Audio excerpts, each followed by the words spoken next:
জাতীয় নির্বাচন সামনে রেখে গোপালগঞ্জ সহ ৪ জেলায় নজরদারি জোরদার করেছে আইনশৃঙ্খলা বাহিনী। এলাকাভিত্তিক ঝুঁকি মূল্যায়ন শেষে নিরাপত্তা পরিকল্পনা করেছে সংশ্লিষ্ট জেলা পুলিশ, যা পাঠানো হচ্ছে পুলিশ সদর দপ্তরে। আরও জানাচ্ছেন সোহেল রানা।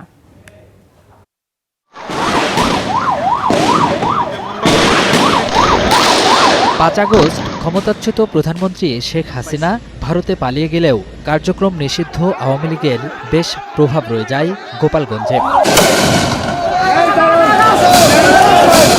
যাতে পরের মাসেই স্বেচ্ছাসেবক দল সভাপতির পথসভায় হামলায় নিহত হন দলটির কেন্দ্রীয় নেতা।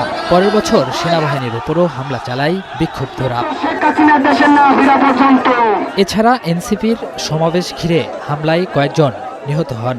গোয়েন্দা তথ্য বলছে, নির্বাচন ঘিরেও হতে পারে সহিংসতা, ভোটারদের দেখানো হতে পারে ভয়ভীতি।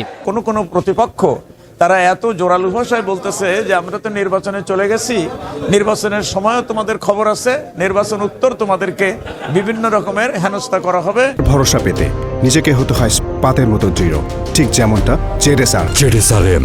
প্রতিপক্ষ হামলা করেছে, একজন হামলা করেছে, পাল্টা হামলা করেছে।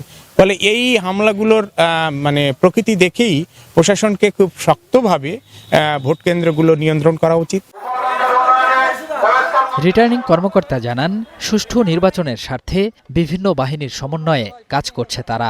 সুষ্ঠু নিরপেক্ষ নির্বাচনের জন্য যে ধরনের পরিবেশ প্রয়োজন, সেই পরিবেশ আমরা এনশিওর করতে পেরেছি এবং এই পরিবেশ বজায় থাকবে। আশঙ্কা আছে আমরা এরকম মেসেজ আছে যে তারা ভোট কেন্দ্রে বাধা দিবে বা ভয়ভীতি দেখাচ্ছে। তাই তো ভয়ভীতির ঊর্ধ্বে থেকে নির্বাচনে ভোট দিতে পারে, সেজন্য আমাদের তৎপরতা বাড়ানো হয়েছে। নাশকতা ও সহিংসতা বিবেচনায় মাদারীপুর, শরীয়তপুর এবং ফরিদপুরকেও ঝুঁকিপূর্ণ হিসেবে চিহ্নিত করেছে আইনশৃঙ্খলা বাহিনী। যে কোনো ধরনের নাশকতা এবং নির্বাচনকে প্রশ্নবিদ্ধ করার জন্য যে কোনো ধরনের কার্যক্রম প্রতিহত করার জন্য আমরা প্রস্তুত আছি এবং আমাদের নজরদারি বৃদ্ধি করা হয়েছে। স্ট্রাইকিং ফোর্স হিসেবে ভোটের মাঠে থাকবে র্যাব। এলিট বাহিনীটি বলছে, উচ্চ ঝুঁকিপূর্ণ আসনগুলোতে নজরদারি করবে তারা।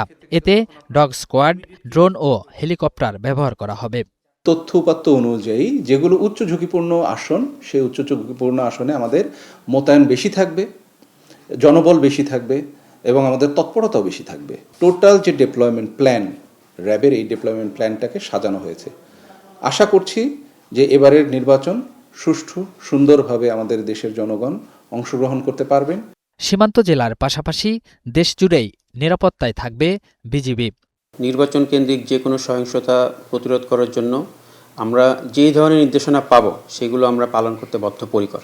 রোহিঙ্গা কেন্দ্রিক হোক কিংবা কোনো অশুভ শক্তি হোক, যে কোনো চ্যালেঞ্জে যেন আমাদেরকে কখনো থামাতে না পারে।